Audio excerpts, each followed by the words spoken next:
All right, boys. Jay, I don't think you've met. Well, I mean, I guess I technically haven't met Byron, but we are going to start this episode tonight. This is Byron Womack. Byron, I talked to you on the phone the other night with Graham as y'all were headed out for an opener in Arkansas. But this here's our boy Jay Conrad. How you doing, man? Nice to meet you. Nice to meet you, Jay. He's a legendary duck hunter in northern Kentucky. Slays lots of ducks. There's just so many of them. I think you guys killed more last weekend than we'll kill all year.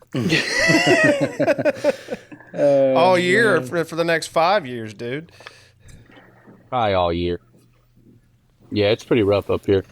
So before we get started, just so everybody knows, Byron is the director of operations at chenegear, and he is the 2022 cut down calling world champion. So he comes from Alabama. He's big time waterfowler, obviously, seeing as he's in calling competitions and working for Shin. But he's good buddies with Graham. That's how this all got started. And to be honest with you, out of the four of us on this thing, I 100% know the least about duck hunting. So I figure I'm going to learn a few things today. Oh man, y'all are big deer hunters. I don't know a lick about deer hunting, man. So We can change that. Yeah. I'd like to get the experience one day. I tell you, I do have a pretty cool story of my first deer that I've ever shot. But Was it before or after you hit it with a car? Well, it was before, but I'll tell this right quick, and this would be very short. But so we were probably back in high school, and I've got a little place up by the road or by my house. It wasn't a big property. It had a little ridge on it, and I was just wanting to go out there and shoot a doe. And I've never shot a bow before. I don't have a bow, and my buddy had a bow that I borrowed. And so anyway, I take it out there. We're young, we're stupid, and we get out there, and I had a spike walked out, what I thought was a 6-pointer. And so I'm texting my buddies. I'm like, man, I got one coming right at me. It's a 6-point. Gets closer to me. It ended up being a cow horn spike, but I shot it at about 40 yards. It was a good time, man. But So wait a minute now. I always catch a hard time from everyone because my eyesight sucks. If you said it was a 6-point, it turned out to be a cow horn spike. What's your eyesight like? yeah, well, I'm telling you, you see, I've got bifocals on now, and it's not too good. Is that the one that the lens fell out at the boat ramp? Yeah. It's just his eyesight's just 3 times as bad as yours, man. Old West Virginia 11-pointer. I'm telling you, it's fun. So how was opening weekend, fellas? Man, it was good. I got in late Friday night. I know Graham, he was waiting on me in Memphis for a while. We had to do a little work up here at our new store in Stuttgart, and got back probably about 7 or 8, and it's about a 2.5-hour drive from Memphis. So we ended up getting to camp a little bit late, but we were excited. So, we had some guys that were hunting with us that were staying with us. The water's up. There's a lot of ducks in the area. I've been keeping, in contact with Graham, telling him what the scouting report is and things like that. And it was exciting. I was very surprised at the amount of people that we seen. There are some new laws that kind of came into effect this year, so it kind of changed the game up a little bit for us. But it was a great weekend. Great weekend. Heck, it was the best hunt I've had in my life, duck hunting. So Yeah, I know. I don't know. All I heard you do is complain about how sore your legs were. hey, I think we walked 2.5, 3 miles that day through nothing but water. It was a lot. That was, and I went up there the year before. I didn't think it was that far of a walk when it was on dry land. But now when you talk about putting some water in there, that walk was something. Besides the gooberries that we had to deal with up there. Yeah, so typically the rivers are roughly around 3 to 4 feet, and you can barely get your boat up the river. And this year we had so much rain a couple weeks before season, it got the rivers out. So you know, we could have drove our boats in there, but you know, we ended up taking the hike just because we we didn't know, yeah. we didn't know if the mud boats were going to be making it back there over the logging roads, and they ended up making it. And then we saw by the time we got back there, we saw there was about 3 outboards, and we were like, yeah, this ain't happening again. No, I know. You're walking at least over 3/4 of a mile in one way. I'd say that walk in. I mean, I know that walk out was over a mile because Dieter screwed us on the way out, but that walk in, I mean, it's dang close to a mile when you're on foot. Yeah. Yeah. Hey man, if you're gonna be dumb, you got to be tough. Oh yeah. Yeah. Yeah. I know it, man. And this is the thing. So the original plan was to go to another place, you know, because typically, you know, we have crowds that come in on us, and you know, it's very crowded in the area that we hunt at, and so you kind of got to call an audible basically at the last minute. You know, Graham's such a planner. He's like, you know, what are we doing? What's the plan? And I'm like, well, I don't know yet. I've got to lay eyes on what our situation looks like. You're just going to start telling me the plan's to get to duck camp first and to go from there. That's right. So we get on the river, and the first cut of our original plan of where we were going, it had probably 60 boats sitting out in front of it, and I was like, well, I know how this is going to go. So we ended up just cruising on upriver a little bit to a place that we've been hunting for.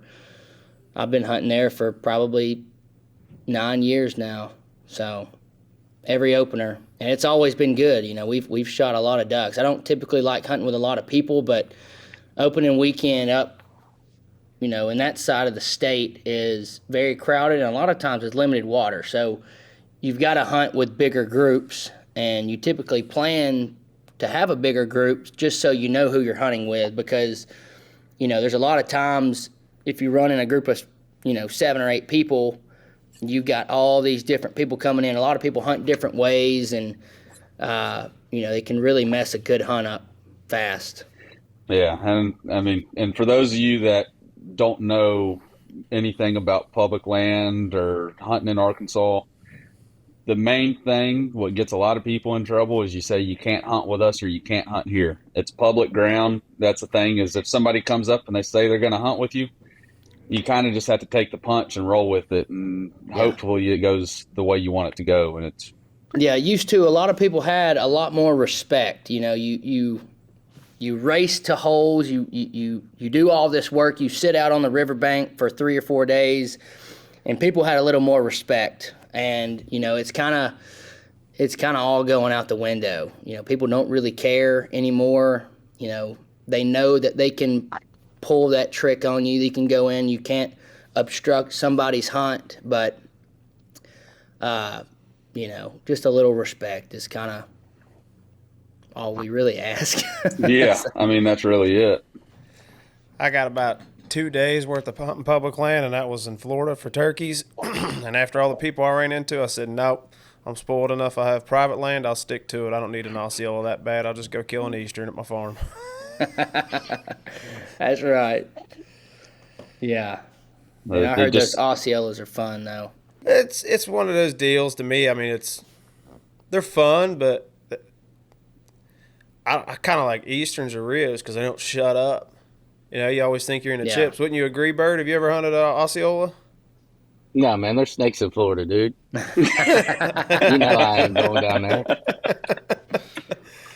I did one morning. I was walking with my buddy on public land, and we're like walking through a knee-deep swamp, and it's pitch black. I'm like, I must be half retarded right now. I hate snakes and gators and reptiles. What am I doing?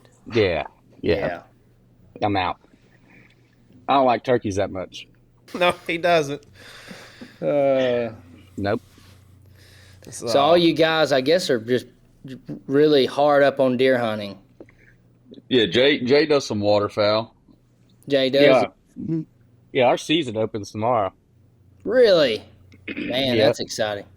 We just don't have any birds. Nice little cold front coming in, though. Hopefully you can get a push. We got a few. Well, it's not like Arkansas up here. Like, it's the total. You'll be on a different planet, man. It's like you just left Earth and you came up here and we're in a desert. Like, We'll go hunt. We'll hunt 20 or 30 ducks. Like that's it. That's all we got. Wow. Like you'll go Yeah. and sit on the bank at stretch of the Ohio River, and there'll be 30 ducks there, and you'll go hunt them because you'll drive 5 miles of river and not see a duck. We just don't. They don't migrate through here. We're like right in between the two flyways. You know what I mean? Yeah. If you drew Atlantic, the line, we're right in the middle of them. So, but my son's going with me tomorrow, and I got a little pond, a little slough it's got some black ducks on it, and it's got a couple mallards on it. So Wow. hopefully he'll get a crack at one. Were you shooting somebody's pets? Well, yeah, probably. I was about to say that's not a no. No, those black ducks aren't pets, but them mallards might be. I'm not sure. Anymore, they say about most of the Great Lakes mallards are half domestic. Anymore, they say, just from game farms releasing birds and. Yeah. I was actually listening to a podcast a few months ago that did a study on that, and they said, half the ducks, that we used to hunt probably in the early 2000s and in the late 90s, like you just said, they're all domestic. They're not migrating like they used to. And it has really changed a lot. Yeah, they're doing that study where you can pull a feather off them, and they want you to send it in. And there's a thing with the bills too. You can look at the bills and tell, but they're saying like that's what's happening. Is those ducks don't even have the instinct to migrate. They just hang out. They'll hang out. You know what I mean? They just don't know that. Ducks imprint, right? Well, if they're not ever migrating, they're never imprinting. Yeah. So, golly, that's crazy. That's what they're saying. I don't know. They look like mallards to me.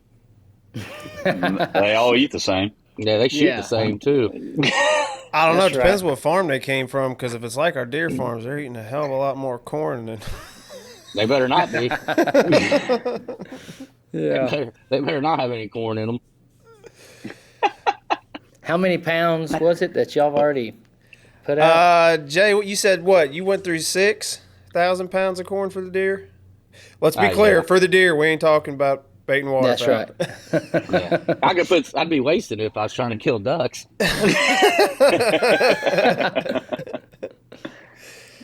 So he did 6, and we're through 4,000. So that's 10,000 pounds of corn. Golly, that's insane. And you got to remember, he went through 6, and he's hunting down on the river where there's bean and cornfields. Well, I went through 6, and I tagged out like 5 days into the season. I still went through 6. I put corn out now just to see what's around. Yeah. I mean, if you're allowed to do it, that's the first buck I ever shot over corn was this year. I'm not going to get into that. That's one of them deals, like, it's legal. You're allowed to do it. Yeah. It's like I said, you know what? You go ahead and get mad about it. You can call me whatever you want. If that deer's going to keep coming to the corn, it's a temper. I'm not going to say no. If your neighbor's feeding them corn and you're not, you're just... Yeah. If you ain't baiting, you waiting. Exactly. But I'm not going to lie to you. I hate hunting over a corn pile. They're so sketchy.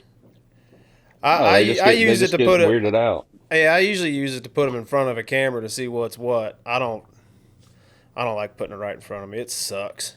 I'm gonna say the only time I've had a deer not sketched out was that buck I shot 2 years ago a year ago because he was coming into the corn because I grunted and he thought there was a buck tending the doe out there, and so he was going to come push him off, but he didn't see nothing, so he just cruised right over to the corn because he was just going to grab a quick bite to eat during the rut. Yeah, I don't even know if he was going to be there long. He was just going to go try to pick up a scent trail and move on with his life. Yeah, he didn't even make it to the corn. Nope. Are deer still rutting on y'all's farm? Yeah. Not like they're on the end of it. You ever seen? They'll rut till the end of January. It just won't be it's just trickle now. It's not a big push of them. Yeah, there's like a bell curve. You ever seen that? Like they slowly start coming in, the does start coming into estrus, and then you'll hit. They've done scientific studies on their gestational period of does, and it's like November 10th to the 15th. You're at that peak of that bell curve when most of them are in estrus, and then you go back down, and it slowly tails off again. Because there will be some does that are bred as early as you could get one at the end of September, some in the middle of October. Right. But it's few and far between. Mm-hmm. So, yeah, it's different. And then, when there's that many does, they get locked down. It's harder to find them. At least find the bucks. We have too many does. Oh, yeah. We have too many deer in general in Kentucky and the areas we hunt. Yeah. But do y'all ever do any I know some people come in, they talk about, they'll go shoot does. They'll let people go shoot does off their property and, take them and clean them and process them for the meat and stuff. Do you guys do that there to control? Yeah, I've killed. He has to where he's at with the ag fields. Yeah. I've killed 6 or 7 does this year. Mm. But we're allowed to shoot unlimited does. You just got to buy the tag. It's like 15. Oh. It's like $15 for 2 tags. Yeah. And they sell crop damage tags too. Well, they give those to the farmers. My farmer used to get them, but it's not a big deal if he doesn't. I just buy 2 tags for $15. 2 sounded like you need to buy more like 4 or 5. I already bought some. I still got one left. I feel sorry for that poor bastard. Red corn's coming for him. Yeah, right. We did this recording with him last week, and we were giving him a hard time about not having social media. So Graham and I got the wise idea afterwards. We went and made Jay an Instagram account. Yeah. Now I'm on the Instagram. Awesome. He can't just spy on people anymore. That's what I usually do. Yeah. Can't even tell I'm looking for you. So how did you guys all meet? I've always been curious about this. I hear Graham talk about each and every one of y'all, but I've always kind of wondered. Jay and I think we met through our friend Stephen Badar over a decade ago. Yeah, it's been a while. You graduated high school in 08, didn't you? Mm-hmm. Yeah, we graduated the same year in high school, went to high schools that played each other in sports, but we never knew each other until we were about graduating college. Yeah. And then it's just that hunting thing. And then I met Graham, through social media. Yeah. Yeah. That's cool.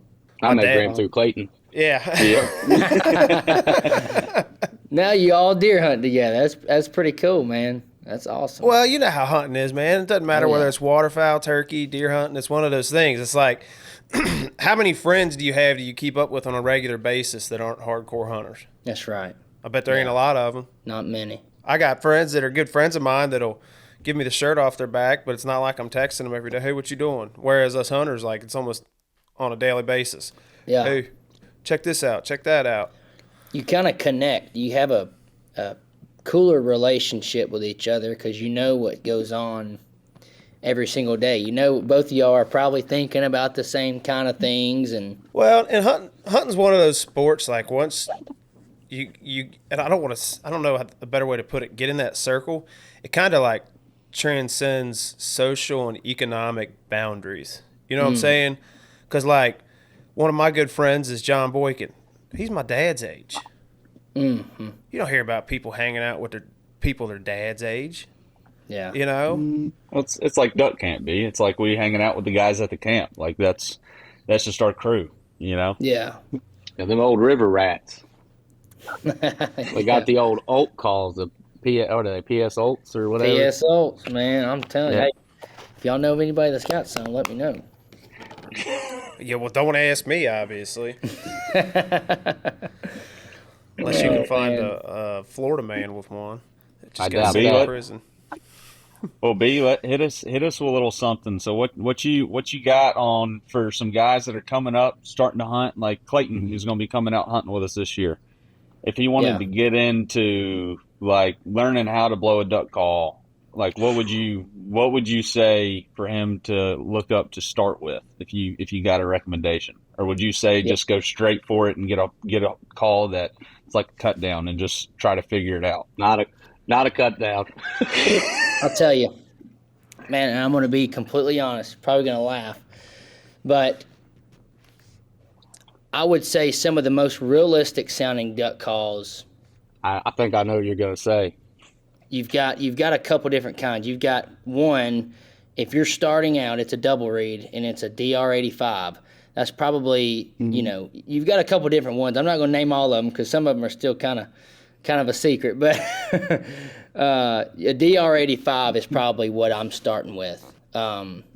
If I'm getting into duck hunting and I want something that's really, going to be more realistic sounding, it's easy to blow, DR85, and then you can work on up into the.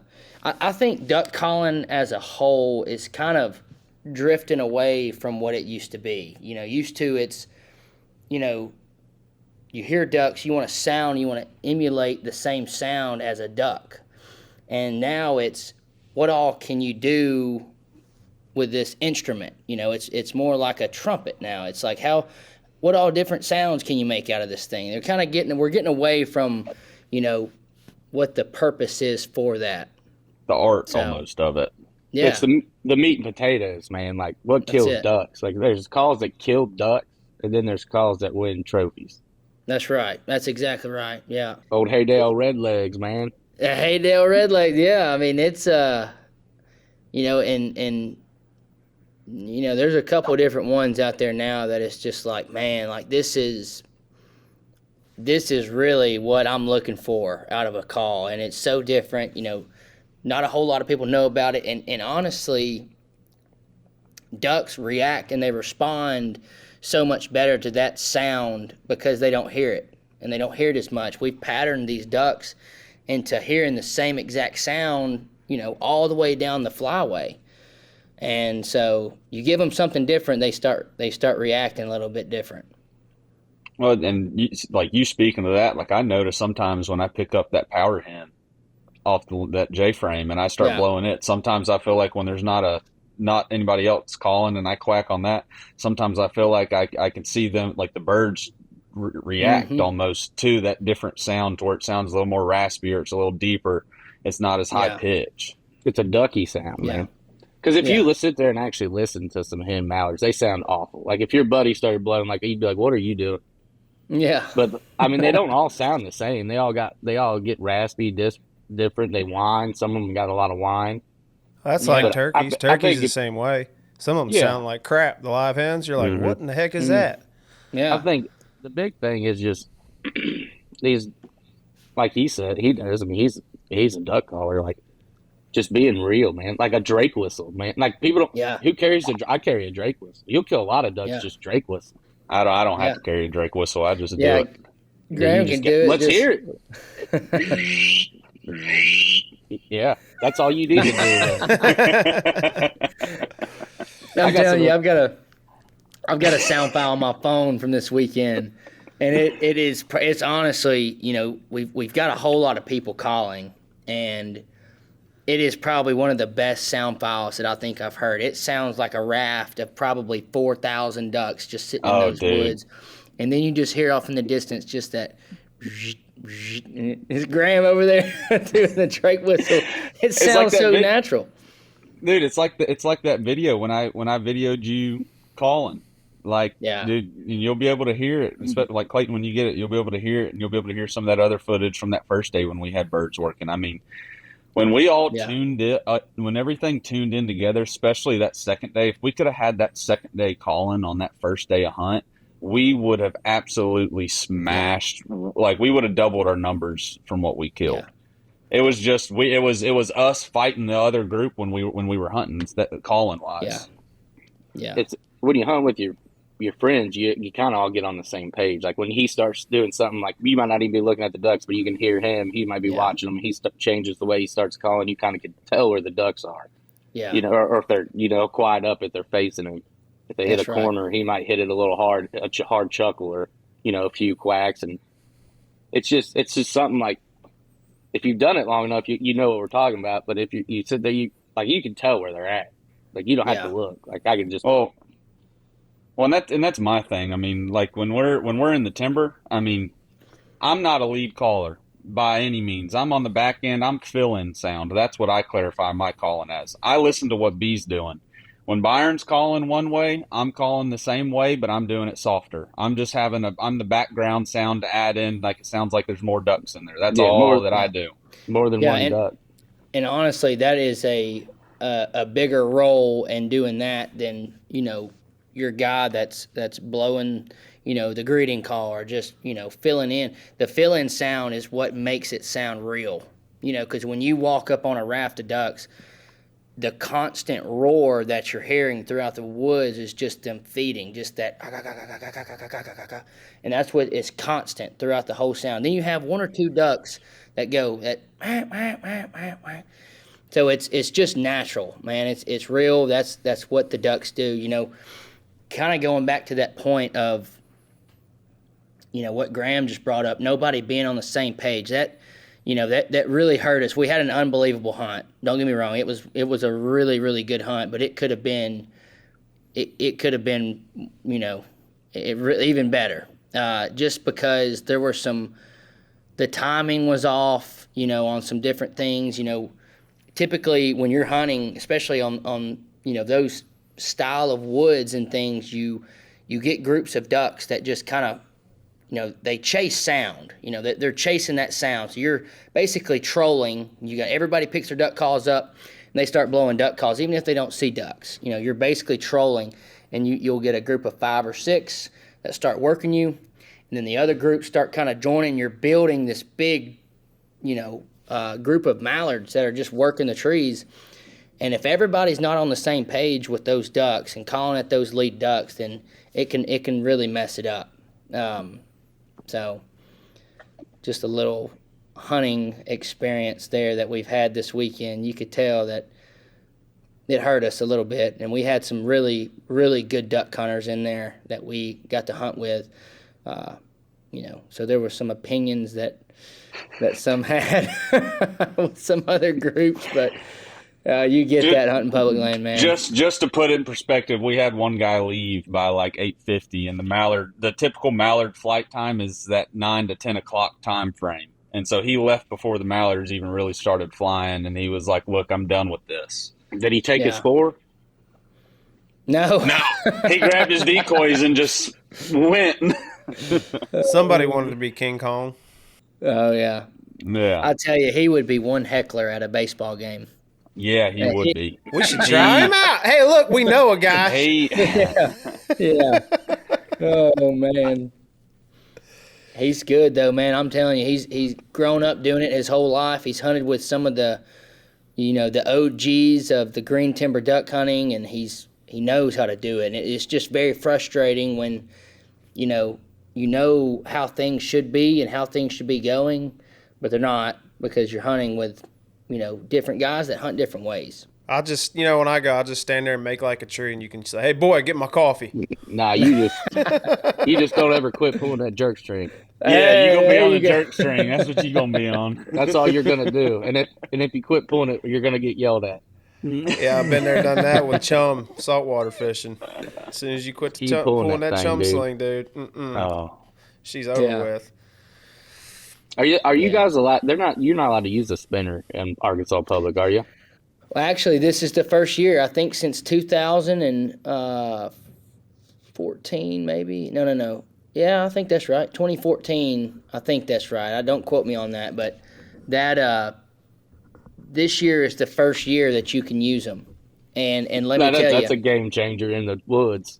Well, it is for some, for the block. All right, so I would say this: if you're on the X or you're near the X, it's going to be unbelievable for you. But if you're running traffic, kind of like what we were doing, man, I'm telling you, they flared. Flared, man. Off a spinner? Off of a spinner, man. It's a day-to-day thing, though. Like, if you'll put it out one day, and it's poison. That's right. And then the next day, dude, they won't get near it. But you got to think, they've seen that thing since Canada. Everybody's got 2 of them. That's right. Yeah. I think what's going to make the game changer for that law with the electronic stuff being able to get in the woods is those flock of flickers. I think that I personally think that's what's going to be the big changer, just because it's given that flash for those ducks to see when they're circling up there. They're like, "Oh, there's movement down there. All right, let's go." Yeah. I figured it'd help you a lot in the woods since it's not they don't get a clear view of it. You know what I mean? It's kind of obstructed. Yeah. But I say once they set in that hole, they're looking right at it. Yeah. That's where we lost them, was that treetop right when they came in. Yeah, they just didn't like it. I mean, you brought up a good point. It is day to day. You know, there are going to be days that you're like, oh my gosh, like I'm going to hunt with these every single day. Yeah. But then you've got days kind of like we had, and it just, you know, it was really it's really hard to finish the big groups with the spinner. You know, I guess having one that you can remote on and off. Oh yeah. But it was tough for us. Yeah. Canada geese hate them, man. Yeah. They hate them. Yeah. But I always take my wings on every spinner and dust them, like with black, and doll them up. I don't want them flashing like that too much. You know what I mean? Yes, and I'm telling you, I would like to see what it looks like from a drone view of kind of like a, you know, I've never seen, you know, what, you know, you always try to emulate the raft in the woods, and, you know, I would like to see what it looks like with spinners in there. I think, like what Graham said, I think flock of flickers would be perfect, you know, just having that subtle, just flash right there in the middle of a spread. It's 5 seconds and then it stops. Yeah. Well, you can get a spinner like that. You can get them on a timer. It'll intermittently spin. Yeah, but then sometimes you get unlucky and that white's daylighting right in their face. Beautiful. That's why you spray paint it. Yeah. Oh man. I think in like a dry field though, man, like over a goose spread, there's like hunting ducks in a cut cornfield. Mm. Well, they eat them up in the rice field. Yeah, I mean, it's just I don't know if it's because it's more open. I don't know, like maybe they're coming through them, they're working your spread in the timber, and they shoot that hole, and that thing just surprises them. Whereas in like a wide open field, they can see it from a. That's the thing with like this A-frame blind, right? That came out. Remember the A-frames? We used to lay out blind hunt. And that's it. Like if you put a blind in the middle of the field, you're like, look at them clowns. Like there's no way they'll shoot a goose. Well, then we started thinking about it. Like a goose coming to that panel blind or whatever can see that blind forever away. So it's not like it's surprising them or anything. But sometimes you'd come flying in on them layouts. Like you look at a layout and like from 80 yards, it's invisible. At 60, all of a sudden you can see them. So they'll be like coming into you, and all of a sudden they start drifting. They're like, yeah. And that's I don't know. That's a theory I had on it. Like they either going to accept the panel blind or they're not, but they can see it. It's far away. Like the ducks do not care about it. They'll come right to it. But those big Canada geese, they're just they're harder to get in. They're always looking. They come in slower. You know what I mean? They're kind of coasting and looking. Mm-hmm. But those panel blinds are nice. It's a lot better sitting on a bucket than on your back. Yeah, that's right. So my first ever dry field hunt was last year. You know, I've hunted Arkansas my whole entire life, from rice fields to green timber duck hunting, but I got the opportunity to go to North Dakota last year, and you know, we were hunting a cut cornfield. Well, it was actually cut in strips. Like they had strips cut in different areas there. And we had layout blinds. You know, we had layout blinds to start with that we were kind of set up on the outside of the corn, you know, thinking they were kind of swinging from this way, from with the wind or into the wind, and then kind of walk up into that corn. But they wanted, I mean, in the corn itself, a huge front just came through. It snowed probably 12 inches, and anyway, we ended up standing in the corn itself. It was by far probably one of the coolest hunts I think I've ever been on. It doesn't match to what I've grew up doing, you know, because that's always going to be my passion, doing, you know, green timber duck hunting. But man, that dry field hunting, it's something else. It's fun. There's nothing like shooting ducks on land. Yeah, like you don't have to deal with water. Yeah, your feet are dry, man. You won't hear Graham complaining about the walk-in that way. Yeah, you can. Yeah, a good dry field duck hunt's hard to beat, and we've had a couple up here. We'll get them sometimes, it'd be two or Yeah. 3,000, like a big field up here at 2,000 or 3,000 ducks. Like that's a Wow. lot. That's all. Yeah. That's as most as we'll get. But you get in on one, and it's. I've been to good. Canada, and it's like you almost feel like you're not in Kentucky for a minute. Right. Now yeah. Western Kentucky's got good duck hunting, but Yeah. it ain't. It ain't. We're not nowhere near that. Yeah. I tell you, man, it's a grind, and Graham can tell you it is. Especially when it's crowded, you've got to wake up early. It took us how long to launch a boat? It took us probably 35, 40 minutes just to. And we're only launch. like 5 boats back at the beginning. What Yeah. idiots were in front of you? Guys with And their this is- headlights on.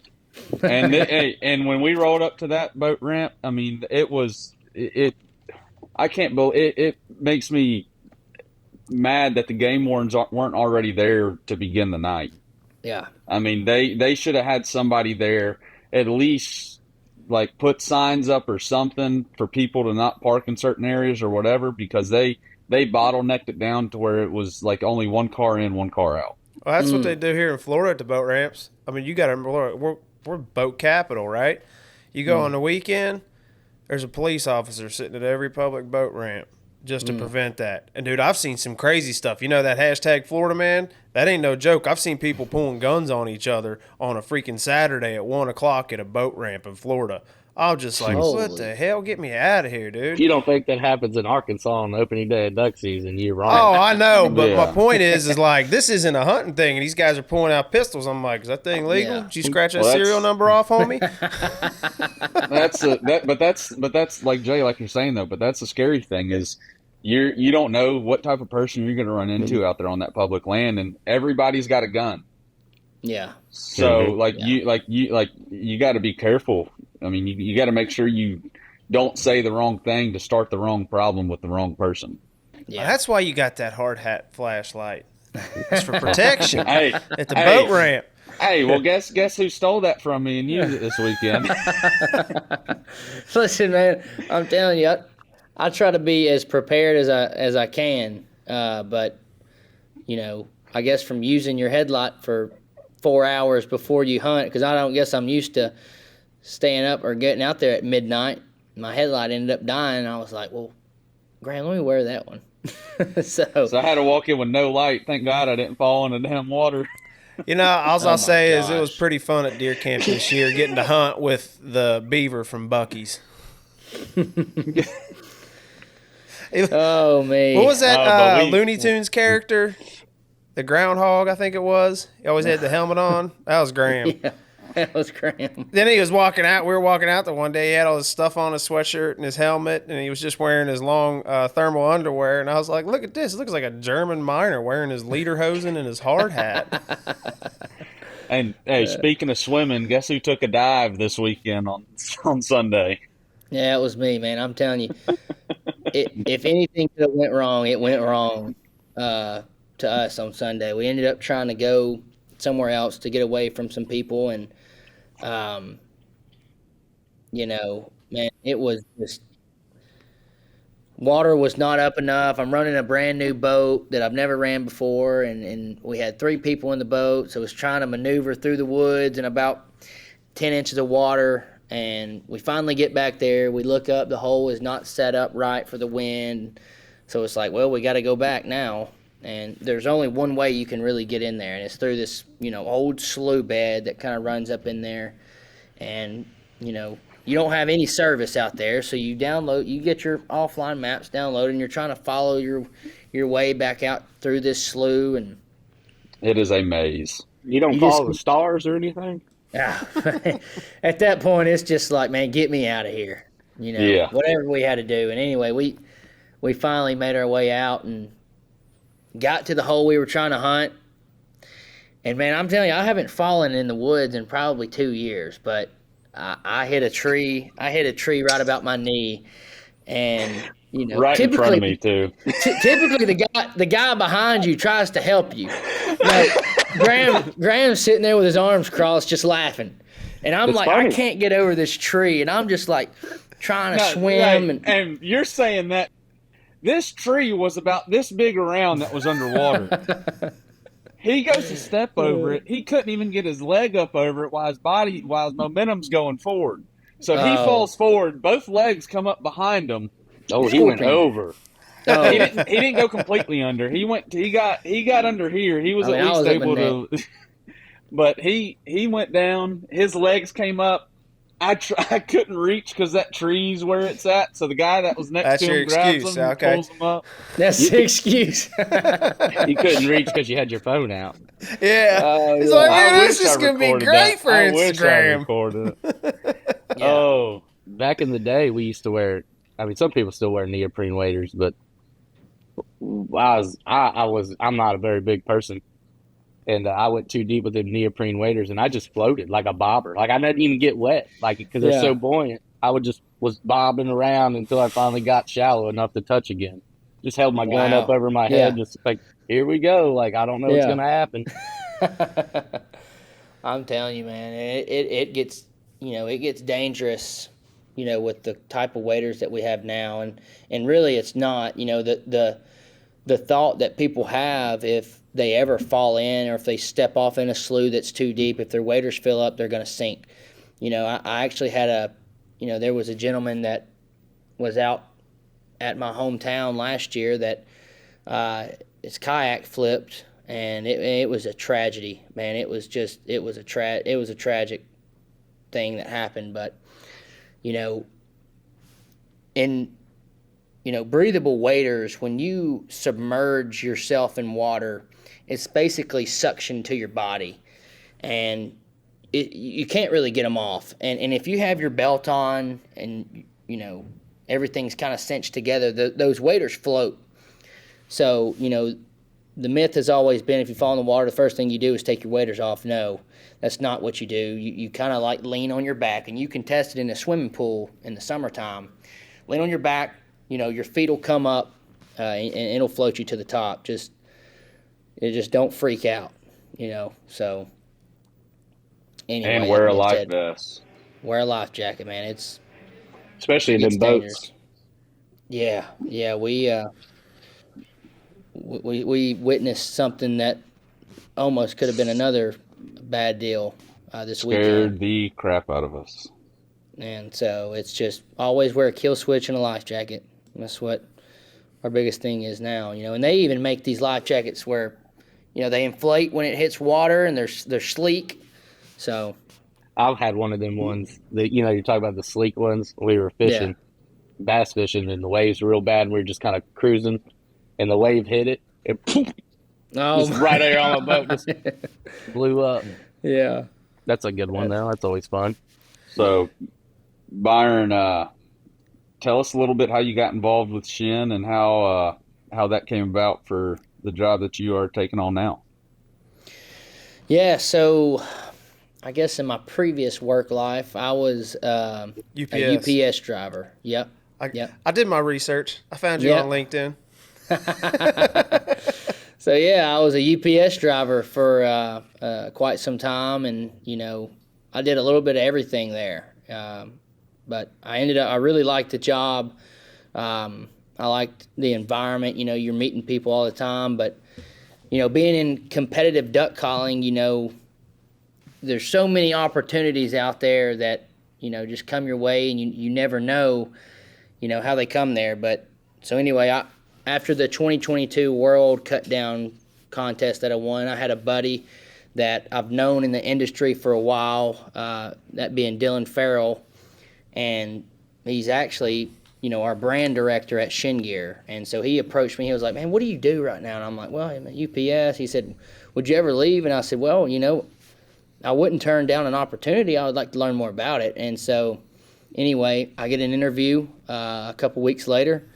I walk in the front door of chenegear, and you've got Morgan Walker that greets you. And I don't know, man, it just felt different. I would never see myself living in Memphis, but when I walked in Shin, it kind of felt like a family. And, everybody kind of takes you in, and it's just, it felt right for me. And, you always hear the saying in life that opportunities come few and far between. And so I told myself, if I'm going to take a risk, it's going to be now.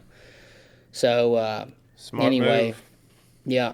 So I ended up getting hired on at Shin, and very grateful of the opportunity that I was given. And I'm telling you, I've learned more just about life and about business in the past 2 years that I've been here than I would have ever learned through school or through being at UPS. So it's been a really fun ride. I've done a little bit of everything at Shin. It was, when I started, it was just 4 of us. It was Morgan, Carter Oliver, and Dylan and myself. And so that's kind of what started it. And Jeff Jones, he's always helped kind of around, in the warehousing side of things. And so we did it all. We wore multiple hats. We were all customer service. We were all, packing boxes and repairing waiters in the store in Memphis. And now it's grown, and we probably have got, around 40, roughly around 47, 48 employees now. So. Plus me whenever I come and stop in the shop. That's right. Yeah, Graham came in and helped. That's good. He don't have a real job anyways. That's right. Yeah, you were talking about him being a planner. You know why he wanted to know the plan so bad? Because I figured it out what it is with these guys. They got someone planning out everything for him during season. So he's so used to the plan being set. He's just, all right, tell me the plan. That's right. That's right. I don't know that they can make their own calendar. Season ends are like, hell, what do I do now? Yeah. That's why I got to plan stuff. That's why I like to have my dates lined up so that way I can go. Well, welcome to the unplanned, because you're about to have a kid, so that's going to change right. drastically, my friend. Yeah. I never have a plan. No, you don't. You're pretty good at that too, though. My plans always change. I'm so indecisive on some things. It's like That's the damn truth. you just you've gotta weigh your options out. You've got to kind of see, and you got to put eyes on things, and then you try to make the best decision you can at the moment there. But a lot of times that'll get you in trouble too. I've found that out. So let me ask you something from an industry standpoint. Do you see, so we've seen it on the media side, the landscape's kind of totally changed since COVID, right?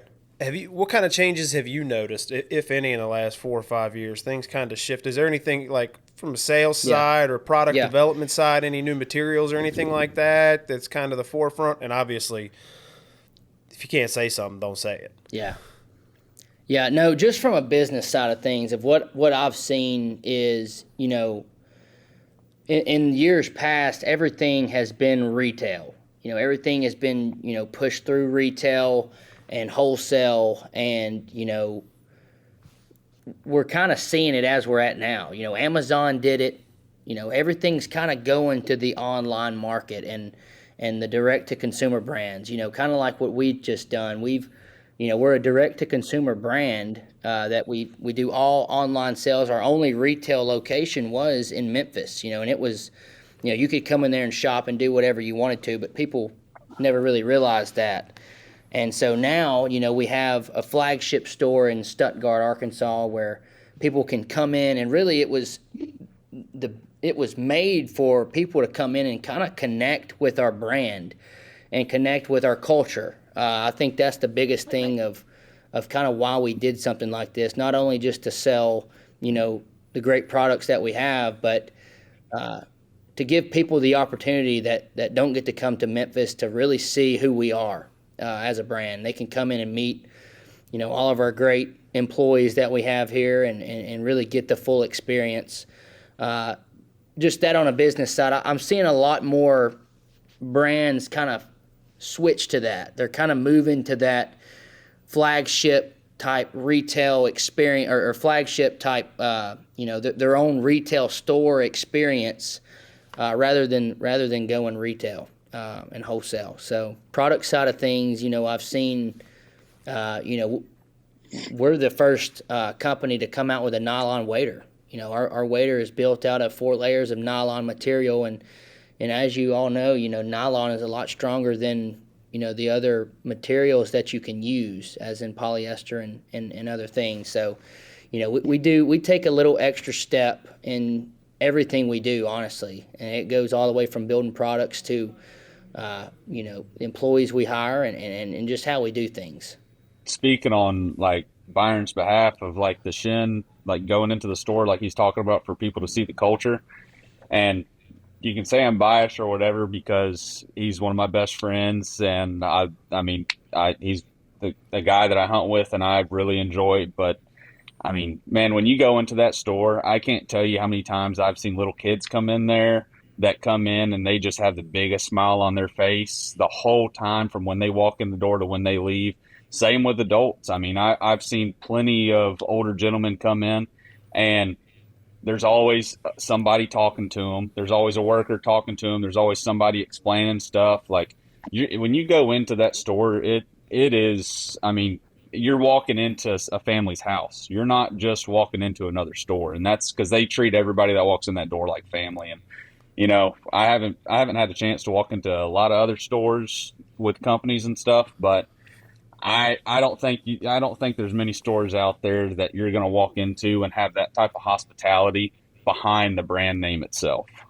Well, not only that, but think about it like this. When we were kids, there wasn't Amazon Prime like there is now and everything. You walked into Bass Pro, it was like a big deal. Well, these kids these days, everything's ordered on Amazon or online. They don't get to go into the store like we used to. So it's like Christmas for a kid that likes to hunt. You know what I mean? It's just, it brings it to a whole new level. And from a brand side of things, if you want to develop product consumers that are very loyal to you, that's a good way to start them out. Imagine that little kid 10 years, 15 years from now, when he's out of college and making his own money, he's going to remember that first time he walked into the Shin brick and mortar store in Stuttgart or Memphis, and he's going to be loyal to y'all for that because it's going to be the only thing he's ever known because you created the right impression the first time. That's right. Yeah, that kind of goes into, how we are different and why we went direct to consumer rather than really trying to push wholesale and retail. But and that's for the customer experience. That's for being able to take care of each and every one of our customers and really stand behind every single one of our products and take care of that. And we repair everything in house. We have a repair set up in Stuttgart and in Memphis. So any issues that people have with their problem or with their products or waders or gear or anything, they're talking to a real person that sold them that product and that used that product too. So I think that's the biggest thing that separates us from a lot of people is how we can control that customer experience and have that really upfront customer service. Well, people like me really like it because I'm the guy that when you got to call a company to get something done, they're like, press 1 for whatever, press 2 for whatever. I'm always just saying, speak to a representative, speak to a representative, speak to a representative. That's right. And not somebody from India, please. No offense. Like, you don't know anything about the product I'm calling about, so just skip the hotline in another country. That's right. That's exactly right.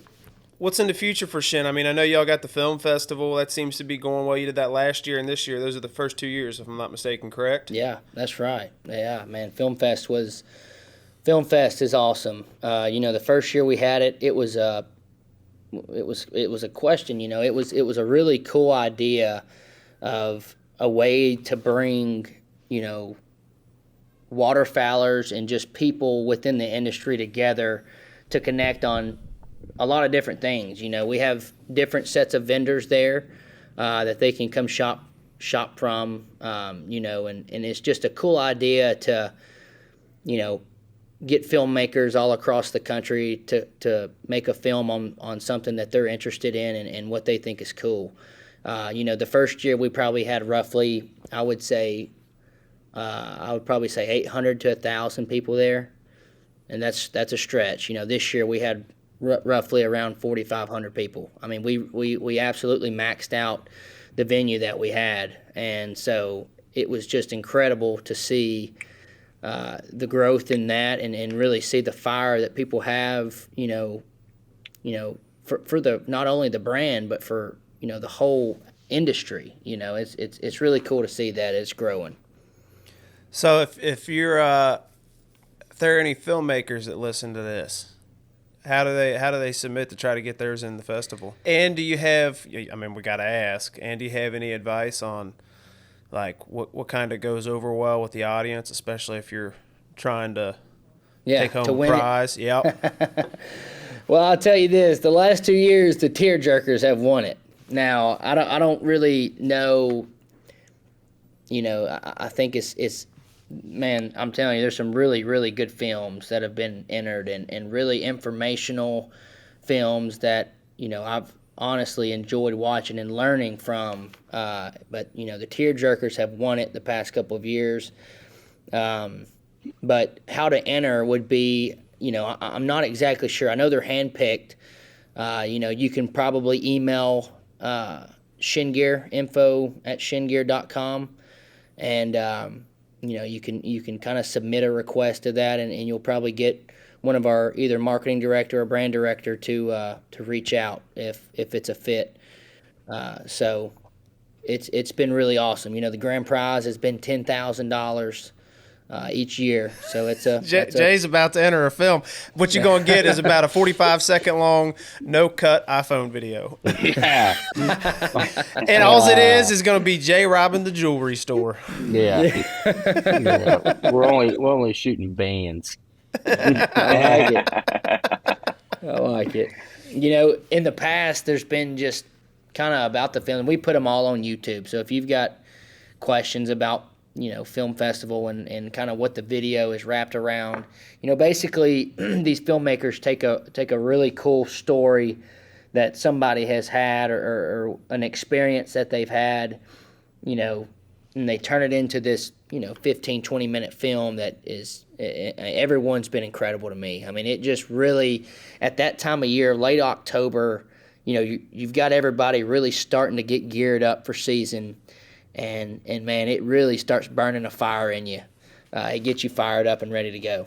Jay was so fired up about deer season this year, he even had his stand in place a month early. Mm-hmm. I did. I didn't cut all the limbs out of the way, though.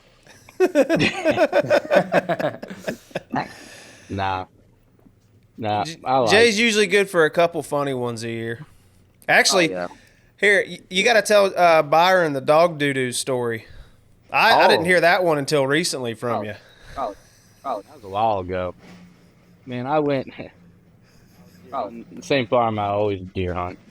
Well, I was just walking to my tree stand. Along the way, I stepped in a pile of dog.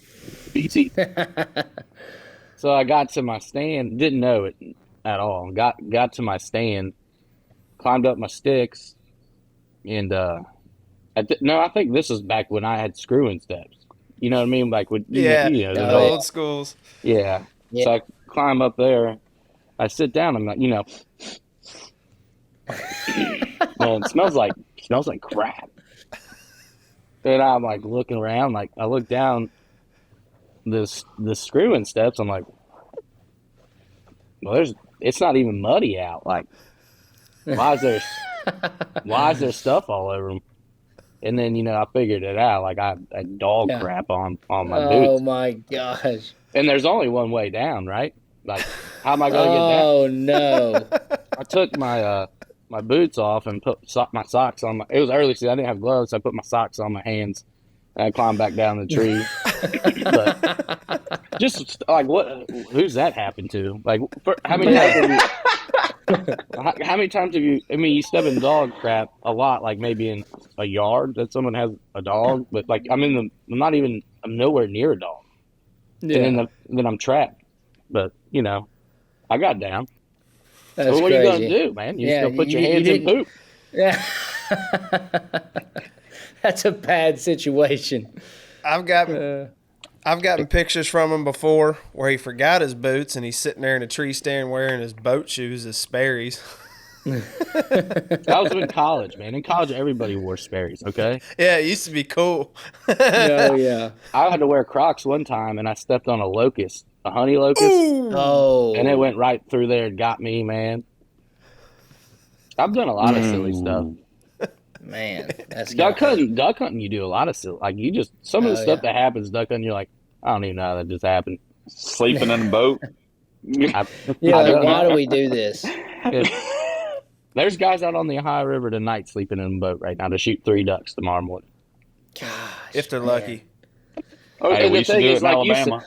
like the thing you guys say, like you can go in there and camp out, but someone's just going to pull up 100 yards from you, you know? Yeah. But back in Yeah. the day, you know, you come in, you see somebody, you leave. You know, now it's like, oh, we'll just go around the bend of the creek, or we're just going to go down, or we're going to go upwind of them. Yeah. You know what I mean? That's It's where just, they get you. yeah, it used to be a gentleman's rule, right? Like everybody was respectful, but you know, it just comes and goes with generations, I assume. I mean, it's obviously there's a lot more duck hunters now than when I started duck hunting. And I know they say there's not, but like you said in Arkansas, look at it. I know. And I'd say the only time you get lucky on public land with those type of groups is when you run into that group that has the one elderly gentleman in there that's actually hunted out in those woods for all his life. He's the only one that can talk sense into people about respect. Mm-hmm. Yeah. Yeah, they just didn't do that. You don't shoot swing ducks, and you don't call it other people's ducks if they're working. Yeah. You know, used to people would have their own blocks. You know, like you would know Graham and his crew always hunts this side of the river. You know, you stay off of this side, you go hunt this side. And everybody kind of knew where everybody hunts, but, you know, there's so many new people that come up there and hunt now, man. It's just I've seen people from Texas and Oklahoma, and I mean just from all over the place, which is it's great, but it makes it tough. Makes it tough on the guys who's been doing it. Well, I don't have that problem. We don't see any out of state plates coming here. I know, and I kill shouldn't be deer, talking that's that. about it. Yeah, that deer hunting you do. Yeah. Yeah. Speaking of deer hunting, you got any questions for us, Byron? Man, you know, like I said, I'm real green in deer hunting, and I really want to learn. Like, I would like to just come up and see, like, you know, I kind of fall back to what I know in duck hunting. How do you prepare? You know, you prepare for, you know, looking at the weather. You prepare for, you know, your water levels, your wind direction, and I'm sure all that really ties into play in deer hunting too. You know, pattern. You know, how do you pattern deer? You know, I guess I don't know. I've got a lot of questions. I don't think this this hour could really take up this whole conversation on this, but I'm very curious on a lot of deer hunting. I've never deer hunted before, really. I think we're gonna have to take him somewhere a little bit harder than our farms. He'd just be spoiled right out the gates. It just won't be right. There ain't nothing wrong with getting a little spoiled treatment. Ask Graham; he knows what that's like. I mean, how many other people you know go 2 for 2 on 2 hunts that they've been on the property? One day they go out and kill a turkey. The next time they come out, they kill a deer, and then after that, they're done. Golly, that's awesome. Yeah. No, man, a lot of it's weather. I mean, that's the biggest thing is weather. You got all these guys that believe in the moon and stuff like that and other stuff. Weather trumps all. Barometric pressure. Cold fronts, just like ducks, cold fronts. You get high pressure, you in business. What's your favorite places to hunt? Like, where have you traveled to? Some of the favorite places to hunt. I've only hunted Ohio, Kentucky, and Illinois, to be honest with you. Yeah. I mean, I can tell you what all of us would say our favorite place was if we'd ever been there, which would be deer hunting would be Iowa. You guys can correct me if I'm wrong. That or Kansas. I've only been duck hunting in Iowa one time, and when I was there, I saw one of the biggest deer I've ever seen. It looked like it was one of those poster pictures. Standing right, it was right at a waterfowl refuge too, so nobody could hunt that area. And this deer there was a clear cut right down to the water from the highway, and you just see this giant body stand there, and the sun's setting right behind him, and he just picks his head up and looks towards the road, and you just see this come up at about 200 yards away, and you could see how wide he was because how heavy his horns were. Golly. And it was... I would say I've elk hunted in Montana and Idaho, and that's pretty cool. Deer hunting in Iowa would be awesome, but if you go out there, I mean, the woods aren't that much different than here, really. You know what I mean? It's flatter and open field, but you get in some different topography, like the mountains. It's just different. It's everybody Yeah. wants something different. Like I think a cool duck hunt would be hunting up in the mountains on a hot spring in Montana, shooting January mallards. You know what I mean? Mm-hmm. You know, Yeah. like with a 410 at 10 yards. You know, or you Oh, know how yeah. you know what I'm saying? Like that would be Yeah. like shooting ducks in the mountains. That's cool. That's different. Yeah. That is different. That would be a cool experience. There's also something to be said for home, though. That's right. Like, if you told me I get one more place to hunt before I die, I'm going to say the farm. The farm, 100%. Jay, you're Yeah. probably the same way. Yeah, like everyone asks, like my favorite place to shoot a mallard duck is on the big, nasty Ohio River. Like, there's just something about shooting a duck on the river. Like, it's just where I shot my first one. It's where I want to shoot my last That's right. one. That's right. Yeah. I think that's how everybody is. Everybody kind of ties back to how they grew up because that's your first experience and that's, you know, that's what you know. And, you know, I mean, never been to Canada, but everybody talks about how good Canada is. And I did get the experience of really good hunt in North Dakota, which was an awesome experience. I would definitely go back, but, you know, like you said, if there's one last place I could hunt before I die, it would be probably Arkansas. And the green timber. That's it. That's Yep. it. All right, well, since we're on those kind of questions, how about we do some rapid fire? Let's do it. All right, so let's go with pick one call to use the rest of your life. What is it? PSO. Oh, man. A duck call? I like an Echo DRT, man. Graham? I like it. Graham's probably just going to use his mouth and do that Drake whistle. Hey, I'd probably call them in a lot more consistent than those duck calls would. Yeah, probably. The jerk string kills the most duck. That's right. All right, outside of calls, decoys, and shells, what 3 items do you always have on you when you're duck hunting? More batteries for your Oh. headlight. You answered that one. Yeah, I need batteries. Man, that's tough. I would probably say a lighter and a compass. Extra clothes, man. Like a dry bag of That's extra huge. clothes. Yeah. Oh, the extra clothes always stay in the boat. We always got extra jackets in the Yeah. hull of the boat in the dry bag. Bacon in a cooker. That's what I need. Yeah. Yeah. I'm going to let you deer hunt with Graham. You two can go sit up in a box blind with his daggone We'll jet smell like the boil. Waffle House, man. Hey, Byron knows all about the jet bowl. Oh, you got one? Graham loves that jet boiler now. What's the craziest lengths you've gone to on a duck hunt? Yeah, I would say it's probably been in Arkansas. And it's not sleeping. Actually, no. I know what it is. It's so in my previous job at UPS, I got off at around 9 p.m. in northeast Alabama, drove all the way up to Arkansas. Slept on the bank, or didn't get much sleep because I got there at probably 2:30, 3 o'clock in the morning. Got on the river, hunted. After the hunt, you go scout. So, I stayed up 48 hours. Now, it was very well worth it, though. I've never done anything like that. It ain't worth it up here.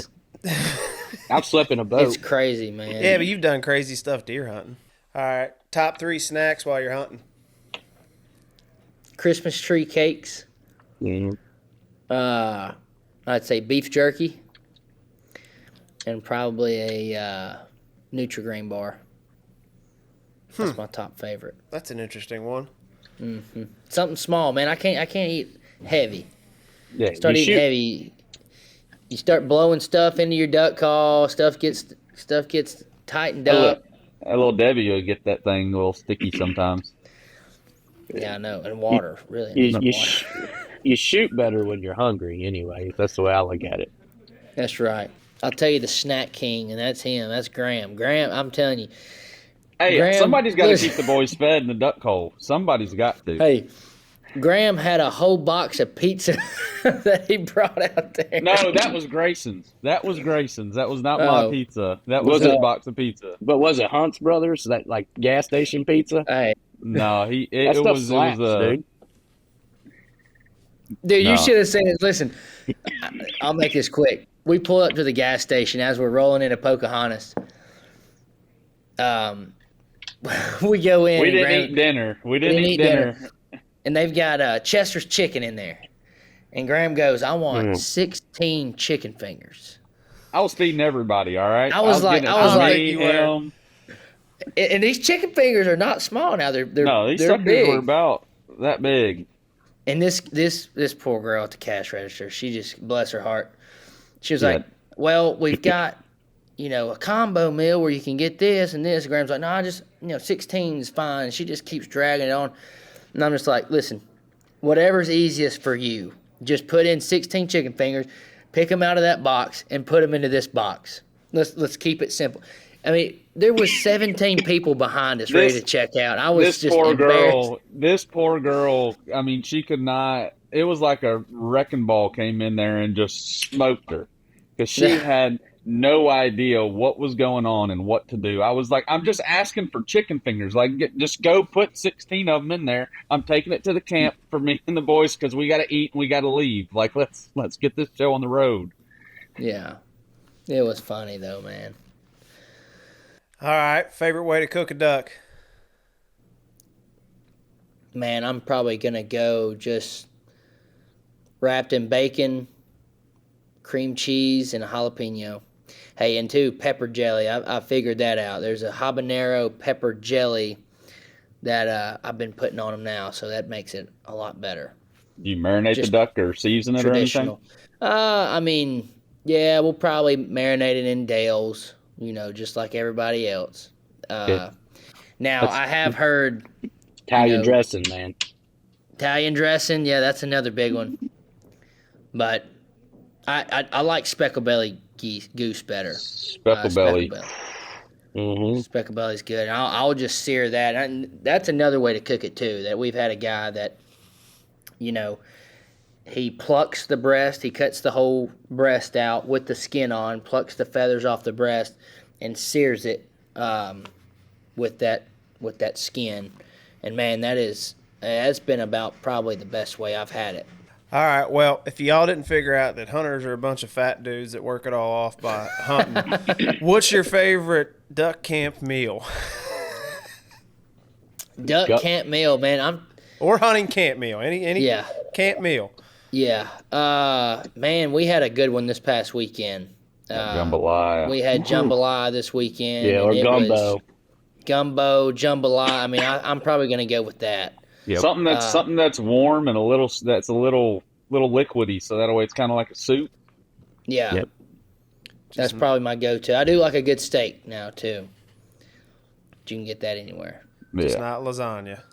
Not lasagna. Not lasagna ever again before I go get in the woods. Not ever again. No. All right. One too many crawls down the tree. You got that right. Oh, at deer hunting? Yeah, it happened to us this year. My mom made lasagna the one night, and the next morning it's like 9 o'clock. All day sitting, and I texted him. I was like, everyone else's stomach all right? I was up there bubble gutting. I had to get down by 9 to go take a deuce. Old steak pickle got you, bud. Oh, golly. It was rough. Yeah, I don't eat anything hot. Like, I know what you're talking about, the duck roll up with the jalapeno, but if we're hunting tomorrow, it's a peppercini. You know what I mean? That's right. We're gonna shy away from the jalapeno tonight. Yeah, you do have to be careful. All right, flooded timber or rice fields? Oh man, flooded timber all day. I grew up on rice fields and have some really good memories, but man, I would just say flooded timber and being around people and the competitiveness that goes into it. All right, favorite dog breed for waterfowl hunting? Black Labs. That's the only dog breed, man, for duck hunting. Are you talking to somebody that doesn't have a black lab for duck hunting? Oh, I know it. I know he's got 2 spaniels. That's why I asked the question. Hank ain't a timber dog. He's a flooded rice field dog. All right, you get to sit down and shoot the breeze with 2 people. Who are they? I mean, they can be dead or alive. It could be a legend from the duck hunting world that's passed away. It can be a celebrity, anybody. Spencer Halford. Spencer Halford is a guy that really introduced me into public land timber hunting as I was a young kid, and he's got a lot of cool stories.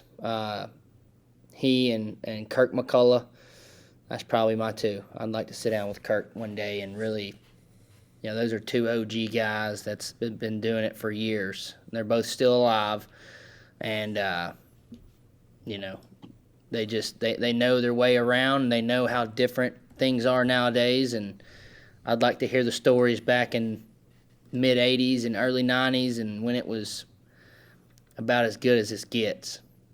All right, boys. Well, unless you got any questions for us, Byron, I think that's all we got.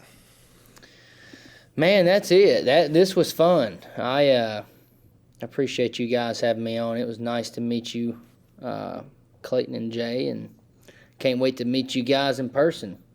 Oh, you will. Yeah, it was a pleasure. It was a pleasure meeting you. You need to get up here and shoot some of our yard goats, get some deers.